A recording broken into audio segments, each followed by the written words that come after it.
Bonjour Idrissou, comment vas-tu? Très, très bien. Bonjour, Racha. Plaisir. Alors, qui es-tu Idrissou? Tu es père, tu es un mari engagé, tu es un voyageur, un explorateur, tu es un homme professionnel passionné par justement ses missions professionnelles, hein, par sa communauté, par le fait d'apporter à sa communauté professionnelle. Est-ce que tu peux partager ce bout de toi?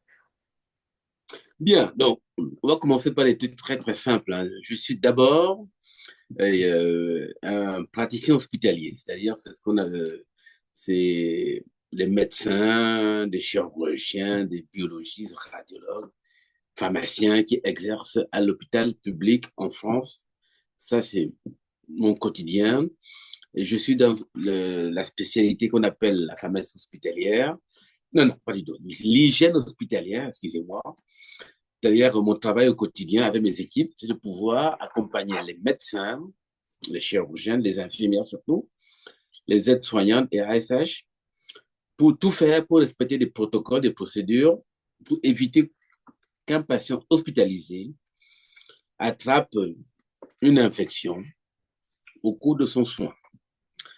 L'idée, c'est vraiment que l'environnement du patient soit propre, exemple des germes, et que au cours des gestes, que les soignants puissent se rendre leurs mains stériles par le lavage des mains, mais surtout par la désinfection des mains par solution hydroalcoolique. Ça, c'est mon quotidien aujourd'hui.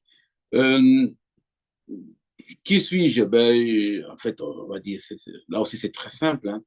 J'arrive de la Guadeloupe, où je vis depuis près de 35 ans, où j'ai fait une grande partie de ma carrière, où c'est l'amour qui m'a amené en Guadeloupe, hein. Donc, je me sens très guadeloupéen dans sa culture, dans son fondement.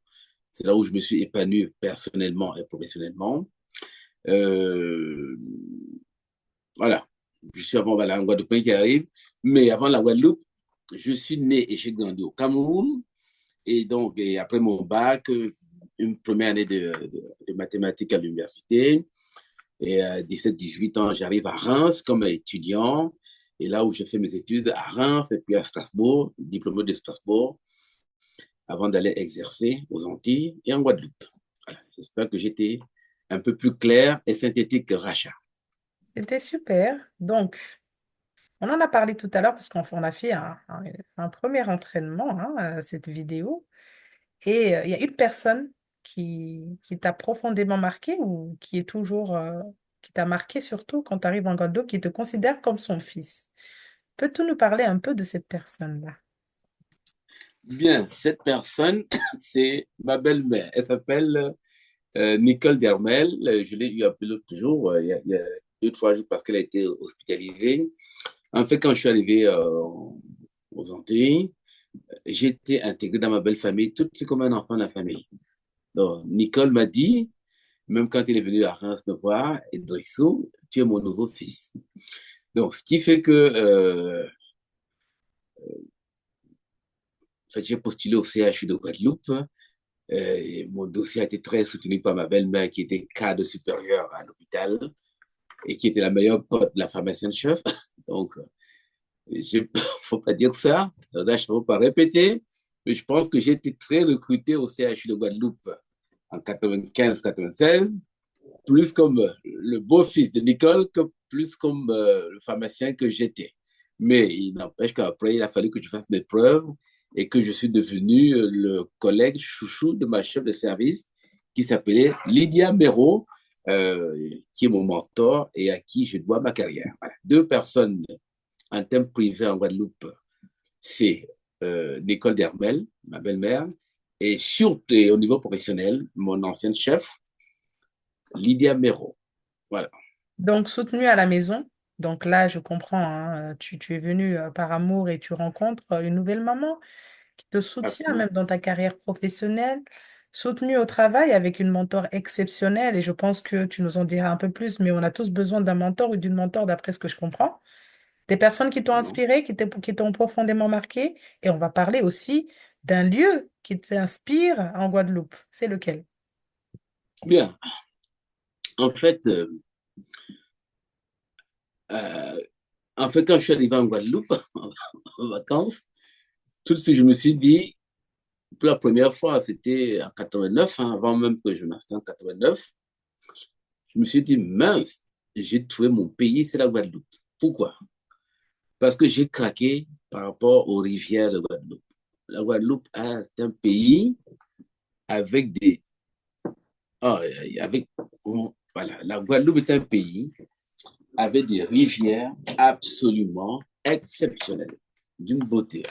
Et donc, quand Nicole m'a amené voir les chutes du Cabré, c'était vraiment à couper le souffle. Voilà, donc, on va dire globalement, ce qui m'a fait craquer pour la Guadeloupe, ce sont les rivières de Guadeloupe, l'eau translucide, des petits poissons, des crevettes, une douceur de l'eau sur la peau. Alors que j'arrivais de Reims, les gens, on aime beaucoup le champagne, hein, mais les régions de Champagne, l'eau est très calcaire. Vous lavez avec de l'eau, si vous ne mettez pas la crème, hein, vous allez devenir tout calcaire. Hein. Et c'est voilà. La Guadeloupe, vous allez voir, il y a de belles plages. Hein. Je pense que partout, il y a de belles plages qu'on peut trouver aussi partout. Mais c'est surtout les rivières, les chutes à taille humaine de Guadeloupe qui sont absolument exceptionnelles. Un plat aussi qui te marque et pour lequel tu vas nous dire, nous en dire plus. Alors, ce plat-là, tu l'as goûté où? Tu l'as goûté chez Belle Maman ou c'est un plat que tu as découvert au restaurant? Ah non, non, bien sûr, attendez. Déjà que Nicole, elle adore cuisiner, recevoir. Non, c'est d'abord à la maison. C'est d'abord à la maison. Mais il va sans dire que les plats appréciés à la maison et appréciés en bord de plage, c'est totalement différent. Donc, il se trouve que la Guadeloupe a un art culinaire très varié lié à ses origines. Hein. Les Africains, ce qu'ils appellent les Indiens, les Hindous. Un Guadeloupéen, hein, c'est d'abord un mélange de Africains et Hindous. Voilà. Et après, il y a aussi les Européens. En Guadeloupe, c'est ça. Donc, c'est ce qui fait qu'il y a une culture culinaire très, très variée.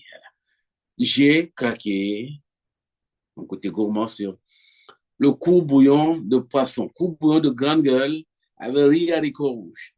Ça, c'est le plat guadeloupéen par excellence. Ce qu'ils appellent les grandes gueules, c'est des petits mérous, qui ne sont pas très grands, qui sont pêchés au niveau de l'argot de Guadeloupe, hein, à la nasse. Hein. Et puis, c'est vraiment exceptionnel. Voilà, j'adore ça. Il y a d'autres plats, hein, le colombo de cabré, mais ça, j'adore. Franchement, merci beaucoup. J'ai vu des images de crevettes, de petits poissons. J'ai vu un merou qui nage, voilà, dans un plat. Mais franchement, waouh. Je me suis régalée. Et je pense que nos téléspectateurs et nos téléspectatrices aussi. Mais là, tu es où actuellement, Idrissou? Donc, là, je suis dans mon bureau, je suis à Mamoudzou, hein, à Mayotte, hein, à l'hôpital. En fait, si ta question, c'est comment j'ai fait pour débarquer ici à Mayotte, ben, c'est un peu surprenant. Hein. C'est à la limite d'une anecdote. C'est qu'il y a 2 ans, dans mes multiples métiers, hein, le métier que je fais de pharmacien est très, très polyvalent. J'étais acheteur public, donc responsable des marchés publics pour tous les hôpitaux publics de la Guadeloupe. Et donc, je regarde aux informations sur Mayotte, sur Outre-mer première, des jeunes qui attaquent d'autres jeunes dans des bus à la machette, qui blessent, mais surtout des jeunes qui, au sortir des lycées ou des collèges, attaquent d'autres jeunes et blessent des gens. Je ne comprenais pas très bien. Et je vois qui était là entre les profs qui étaient en train de séparer ces jeunes noirs et tout. C'était des, excusez-moi, ça n'a rien de péjoratif, hein. C'était des jeunes blancs, des jeunes profs qui étaient en train de séparer des noirs qui se découpaient à la machette entre eux. Ça m'a vraiment choqué. Je me suis dit, mais il faudrait. J'aimerais aller voir ce qui se passe là-bas. Hein.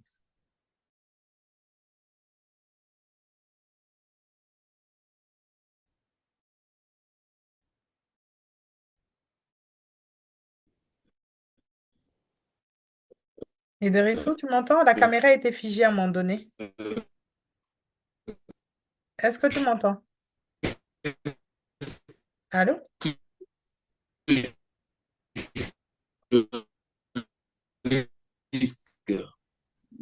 Si les petits blancs, là, oui, ta caméra est fixée à toi. C'était ma caméra Racha, qui était figée? Oui, je suis là. À un moment en fait, donné, la caméra était figée, mais c'est bon. parce que quelqu'un m'a appelé sur le téléphone, Mm, comme je suis pas à mon domicile, mm. donc ce qui fait que là, oh, donc, est-ce que c'est les conditions optimales pour l'interview? Parce que là, C'est pas grave, on va couper, on va couper. vous allez faire le montage? Oui, on va faire un montage. D'accord. Donc, OK. Bon. Euh, Donc, ces jeunes-là que tu vois et Primo, qui je reste. s'agressent et que tu vois en fait des personnes de l'Hexagone, hein, essayer de séparer en fait hein, ces jeunes. De séparer et qui me donne l'impression de ne pas avoir peur de cette violence inouïe. Je me suis dit, mais c'est là où je dois être pour vous, pour essayer d'apporter ma touche. C'était incompréhensible. Et c'est vrai que quand j'ai fini ma mission au CHU, j'avais le choix, soit réintégrer mon ancien hôpital, soit être intégré au CHU. Je me suis dit que je suis à 10 ans de ma retraite, il faut que j'aille faire un tour là-bas, aller découvrir. C'est comme ça que je me suis intéressé à Mayotte. Et je suis venu il y a un an, pendant 3 mois ici à l'hôpital, travailler pour découvrir avant de me décider à être muté définitivement ici. Et comme il faut quand même revenir un peu en arrière, qu'il y a 15 ans, j'ai été invité par mes collègues de la Réunion. Je suis venu à la Réunion. Ils ont tellement bien organisé les choses pendant une semaine que je suis resté à Saint-Gilles. Je pense que vous qui vivez à La Réunion, si vous ne restez qu'à Saint-Gilles, vous n'avez rien vu de La Réunion. Je suis resté à Saint-Gilles, j'ai pris un hélicoptère pour survoler les cirques. Donc, je suis reparti totalement frustré, ne connaissant, d'avoir rien vu de La Réunion. Donc, je m'étais gardé en tête si j'avais l'opportunité de revenir à La Réunion découvrir. Et donc, j'ai découvert que Mayotte n'était pas loin de La Réunion. C'est comme ça que j'ai décidé de débarquer ici. Ah, c'est un peu prudence quand même, hein, puisque je suis venu quand même 3 mois pour m'assurer que ça allait pouvoir me convenir avant de revenir. Voilà. J'ai pas Donc, 3 mois quand même, parce que c'est l'air comme important ça. hein, de voir si ça convient, bien sûr, et je peux te comprendre tout à fait, parce il y a le choc aussi Mais je n'ai pas culturel, pris de mais pas risque, tout hein. à fait, puisque tu me disais tout à l'heure que ce qui t'intéressait aussi, c'est le côté sur le fait que Mayotte est musulmane aussi. Absolument. J'ai vu des reportages, j'ai vu que Mayotte était très musulman et je pense l'avoir dit tout à l'heure que je suis originaire du Cameroun où j'ai grandi. Hein, mes parents sont du Cameroun, dans une région à l'ouest du Cameroun, là où on est très musulman à 70-80%. Et donc, quelque part, la motivation, c'était quelque part un retour aux sources, un retour en Afrique et un retour à la culture musulmane que je recherchais en revenant ici à Mayotte. À propos, je ne vous ai pas dit tout à l'heure, quand j'étais tout petit, je suis allé à l'école coranique. Hein. Donc, ça veut dire que je pense que les jeunes Mahorais vont pouvoir se reconnaître en moi. J'étais à l'école coranique quand j'étais tout petit, avant de faire mes études de mathématiques, puis de pharmacie par la suite. On est un peu tous majoritairement, en tout cas, ma génération aussi, hein, tous allés à l'école coranique avant d'aller à l'école. Et ça m'a aidé personnellement à apprendre mieux parce qu'on faisait beaucoup de par cœur et la mémorisation à l'école, en tout cas au début, par rapport à l'apprentissage de l'alphabet, tout ça, ça m'a beaucoup aidé, hein, n'empêche. Hein. Voilà. Donc, mais ce n'est pas tout. Tu as une communauté professionnelle qui a décidé de te suivre. Donc, tu peux m'expliquer un peu, Idrissou? Oui, donc, en fait, euh, il se trouve que j'ai acquis cette aura hein, aux Antilles Guyanes, puisque pendant 8 ans, de 2005 à 2013, j'avais créé et mis en place le centre de formation des préparateurs en pharmacie hospitalière Antilles-Guyane. Faut comprendre que le préparateur en pharmacie est au pharmacien ce qu'est l'infirmière au médecin. Comme ça, de façon schématique, c'est clair. Donc, j'ai dû former pendant ces 8 ans environ près de 150 professionnels antillais ou guyanais qui par la suite ont fait tous leur parcours. Certains sont devenus contrôleurs de gestion, directeurs d'hôpitaux, cadres de santé. Et certains de mes anciens élèves sont vraiment devenus des amis, des complices dans tous mes projets. Donc, en venant ici à Mayotte, ma petite communauté a suivi. Donc, il y a une cadre de santé, Sylvie Berbin, qui est cadre de santé à la permanence de soins.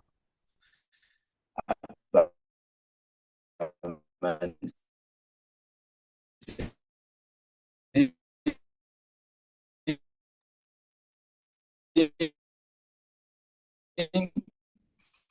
y a Robespierre était au courant que Idriss, sincèrement, s'il y a un message que je dois passer, la formation professionnelle, la formation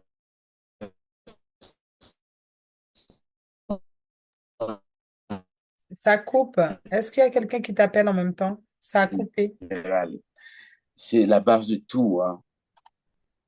Ça coupe. Ça avait coupé. Donc, tu disais la formation professionnelle, c'est la base de tout. La formation professionnelle, c'est la base de tout. Et donc, le fait de pouvoir s'investir dans la formation des jeunes, euh, en leur offrant des opportunités professionnelles, c'est vraiment leur apprendre à pêcher au lieu de leur donner du poisson. Ça, vraiment, pour moi, c'est le cœur de notre... Si de- on doit participer, nous, dans un rôle dans la cité, et pour aider les autres, il faut s'investir sur la transmission des connaissances. Voilà. Oui, donc tu es très investi, mais tu as connu deux événements traumatisants, perturbateurs dans ta vie, en fait. Donc, un qu'on va considérer comme perturbateur, je ne sais pas comment tu peux qualifier, et l'autre qui est traumatisant. Donc, est-ce que tu peux partager ces événements avec nous? Voilà, donc en fait, juste voilà,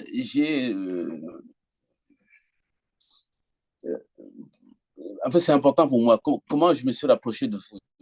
Vous vous rappelez le premier contact qu'on a eu, c'est en achetant votre bouquin, parce que j'ai commencé à écrire le mien il y a un peu plus de 3 ans, parce que je ressentais le besoin de pouvoir faire partager deux expériences importantes au niveau professionnel que j'ai vécu et qui, j'allais dire aujourd'hui, quand vous me voyez et je vous parle, je ne donne pas l'impression d'être complètement KO.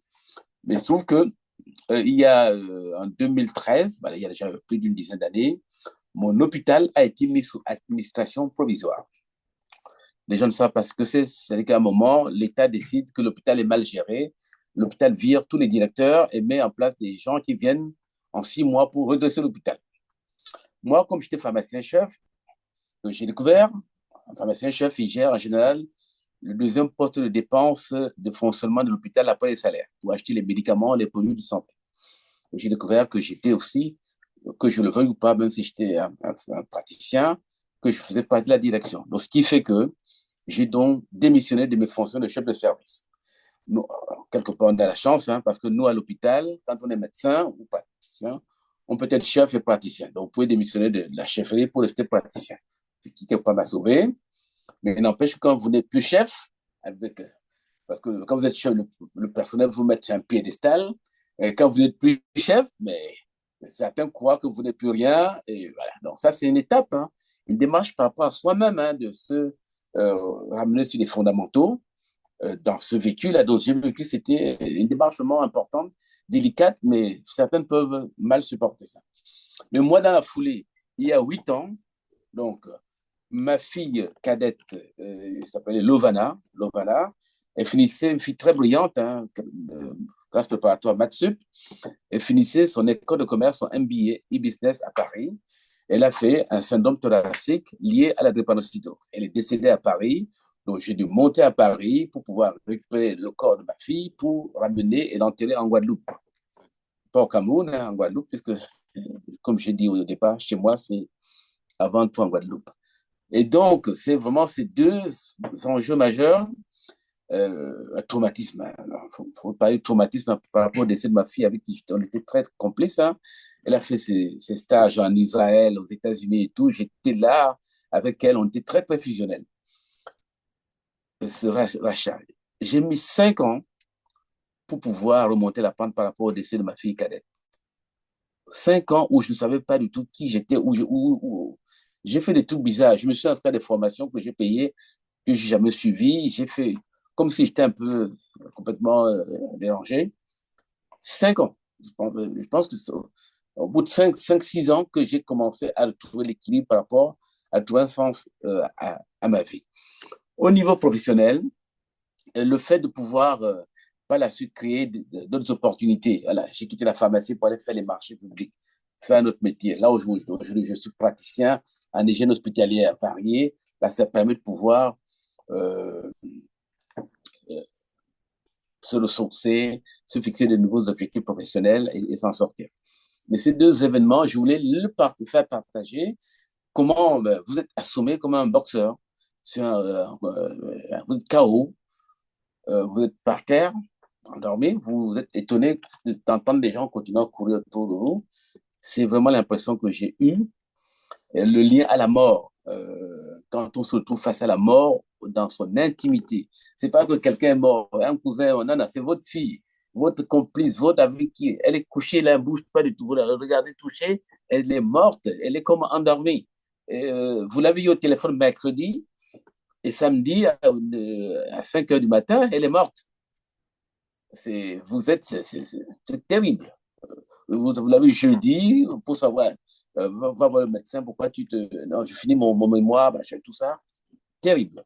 Donc, je voulais faire partager ces deux traumatismes au niveau privé. Qu'au niveau professionnel, j'avais plutôt relativement confiance en moi parce que dans le métier, il faut avoir de la méthode. Donc, tant que vous fixez par rapport à la méthodologie, on peut vous attaquer, vous avez des dossiers fiables, bien de tracés. Voilà, il faut être très méthodique. Il faut à chaque fois, au niveau professionnel, se référencer se caler par rapport à un référentiel. Dans mon métier, qu'est-ce que je dois pouvoir faire? Qu'est-ce qui est opposable? Qu'est-ce qu'on va pouvoir me reprocher de n'avoir pas fait? Et ça, après, vous démontrez, voilà. Après, on peut vous reprocher tout, d'avoir violé la vieille ou parce qu'à un moment ou à un autre, à un moment, j'étais la personne à trucider sur la place publique dans mon hôpital. C'est un truc de dingue. C'était la personne à ne pas fréquenter. Certains de mes amis, on leur disait, mais pourquoi vous continuez à être avec Idrissou là? Vous savez que vous allez pouvoir avoir des problèmes parce que il est le praticien. On voulait faire de moi un praticien sans poste fixe. Euh, comme un SDF. Voilà. Mais moi, je disais, tant qu'à un moment ou à un autre, on parlera du métier, je serai là. Voilà, je me suis, Bravo c'est un peu, Idrissou, et merci pour le partage. Comme tout à l'heure, j'ai fait un cœur. On est merci de tout beaucoup. cœur avec toi. Mes condoléances encore une fois. Je te comprends, j'ai perdu mon papa. Je te comprends pour les moments durs en tant que manager, en tant que chef. Et comme je te le disais tout à l'heure, je suis de tout cœur avec toi, on est de tout cœur avec toi. Et sensibiliser aussi le fait que on est des êtres humains, en fait. On est des êtres humains. C'est vrai que tu as des agents publics qui sont sous ta responsabilité, mais en tant qu'être humain qui nous nous côtoyons, nous devons nous parler, nous devons nous comprendre, nous devons aussi prendre en compte les sentiments des autres et faire attention parce que tout ce que nous faisons, tout ce que nous disons, ça a un impact. Ça vient aggraver le traumatisme, ça vient aggraver les difficultés personnelles. Et on n'aimerait pas, je pense qu'aucun être humain n'aimerait savoir que parce qu'il a dit ce mot, il a fait ce geste, il a fait sombrer l'autre. Donc je pense que ça, c'est hyper important. Et je pense que beaucoup de managers, beaucoup de chefs, beaucoup de directeurs vivent des moments difficiles comme ça où lorsqu'on est plus soutenu par sa communauté professionnelle, voilà, comme tu as dit tout à l'heure, lorsqu'on est la personne à abattre, entre guillemets, c'est très dangereux en fait. Et justement, tu es papa, et je suis sûre que tu es un papa formidable. Et en tant que père, nous, nos comportements aujourd'hui, bah, tout à l'heure, tu as parlé des violences, etc. Moi, je sensibilise beaucoup, mais la violence se trouve aussi au travail, en fait. La violence peut se trouver au travail, dans les comportements professionnels. Donc, quel message t'as à faire passer au fait qu'aujourd'hui, on voit des jeunes qui caillassent, ok, ils prennent des machettes, ok, mais il y a d'autres formes de violence. Et comment nous, déjà, on peut montrer l'exemple par rapport à ça, de faire attention à l'autre, de faire attention aux mots, au comportement, tout ça. Bien. Euh, en fait, il n'y a pas de solution miracle. Je veux revenir d'abord en arrière par rapport au rapport entre mon père, ma mère, comment je me suis retrouvé dans mon cocoon en Afrique, au Cameroun, à Fumban. Et puis, très vite, dans ma petite communauté, mes amis d'enfance, on se retrouvait avec un objectif de bosser, de faire les maths, de faire la physique, d'étudier. Et avec ce papa formidable qui n'était pas fortuné, et mais qui était prêt à faire tous les efforts nécessaires pour nous trouver pour m'acheter les annales de mathématiques que je recherchais et qui manquaient par rapport à ça. Bien. Enfin, je le félicite, hein, je remercie mon papa qui est décédé il y a très longtemps. Ma maman est décédée récemment. Là, mais voilà, ça, c'est la vie. Euh, non, il n'y a pas de recette miracle. C'est vrai qu'aujourd'hui, c'est encore plus compliqué avec les réseaux sociaux, les téléphones, la télé, les écrans. Voilà, c'est vrai que... Et puis, mes enfants, je les ai eus il y a longtemps, hein. Ma fille est née à 35 ans, hein, donc c'était déjà aussi notre période. Mais il faut que les parents, il me semble, arrivent à créer, à échanger, à accompagner, à être auprès de leurs enfants. Souvent, les mamans le font mieux que les parents, être à l'écoute pour essayer de créer une passion chez les enfants. C'est-à-dire que l'enfant se retrouve passionné par la musique, le sport, les maths, la physique. Ça permet de donner une perspective à l'enfant. L'enfant, au moins, c'est un objectif. Un enfant qui dans sa tête, n'a pas d'objectif. Je vais à l'école, mais pourquoi je vais à l'école? Qu'est-ce que je veux par rapport à ça? L'idée, c'est qu'à un moment, très tôt, on essaie d'amener à l'enfant pour exprimer son désir, ce qu'il veut, ce qu'il aime par rapport à ça, pour créer la passion. Je pense que dès que on arrive à créer cette flamme-là de la passion, l'enfant trouve son chemin tout seul. Et voilà. Et puis, il n'y a pas, d'ailleurs, pas nécessairement, on n'y arrive pas toujours. Hein. T'es médecin, ton fils doit être médecin à tout prix ou ta fille doit être. C'est pas toujours évident. Mais que chacun, l'enfant, trouve sa propre voie. Les parents doivent être des catalyseurs, être à l'écoute, apporter beaucoup d'amour. Ça, c'est vraiment important. Consacrer du temps à leurs enfants. Trouver l'équilibre, hein, entre le travail, soi-même, sa famille et, et ses enfants, et assumer les responsabilités. Hein. Faire des enfants pour faire des enfants, mais, non, il faut assumer des responsabilités. C'est vraiment un enfant, c'est un être humain. Ça se bâtit sur le long terme. J'ai dit, ça ne pas, ça coûte cher. Ça n'a rien à voir. Mais au départ, je suis passé par là, hein, les écoles de commerce, là, là vous vous trouvez, hein, c'est chaud, hein? C'est chaud, hein, les écoles de commerce, là. À Paris, non, non, non, laisse tomber. Mais c'est passionnant. L'idée, c'est très tôt créer. Il n'y a pas de sous-métier. Votre fille, votre enfant veut après devenir coiffeuse. C'est parfait. Veut être maçon. C'est parfait. Faire un métier. Non, tout le monde s'en sort pas. C'est pas bac plus 30. Ça, c'est du pipeau, ça. L'idée, c'est amener un enfant à apprendre un métier. Qu'est-ce que tu sais faire? C'est pas non, j'ai bac plus. Non, non, non. On s'en fout de bac plus machin et tout.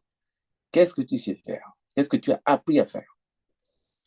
Je termine par là, Racha. Et, les médecins et tout ça, c'est pas plus 10 machin et tout. Mais Mais j'ai jamais construit quel beau message, parce que c'est vrai que, et moi je vais être honnête avec toi, dans notre communauté, l'idéal, c'est vraiment d'être fonctionnaire dans la fonction publique, de passer Non, son concours, et voilà, ça c'est un sujet aussi, non, de dire que notre non, territoire, surtout à Mayotte, comme tu l'as remarqué, on a besoin, tu m'avais dit tout à l'heure, bah, ce sont les profs qui séparent les enfants, on a besoin de médiateurs, on a besoin de chauffeurs de bus, on a besoin de commerçants, on a besoin de restaurateurs, on a besoin de tellement de monde pour construire cette île ensemble. servir. Et je te remercie pour ce beau message que tu donnes aux parents. Ah non, surtout, voilà. Donc, rachat, je n'ai jamais construit de maison et je ne suis pas prêt de construire une maison. C'est trop compliqué pour moi. Ça a l'air comme ça de dire, mais il faut le dire.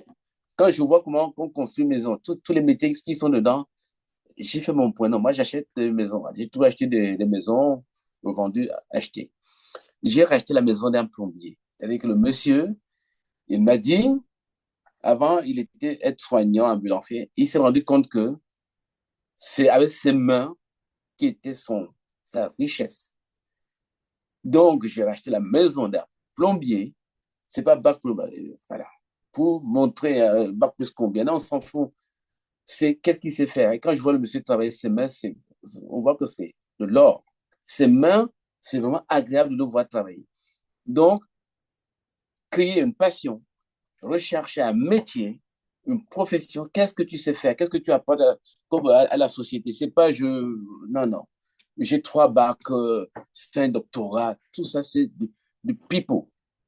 Ça, c'est un avis absolument pratique et professionnel. Qu'est-ce que je sais faire? Apprendre un métier. Apprendre un métier, donc on finira par ce beau discours. En tout cas, merci beaucoup, Idrissou. Merci pour ce beau message.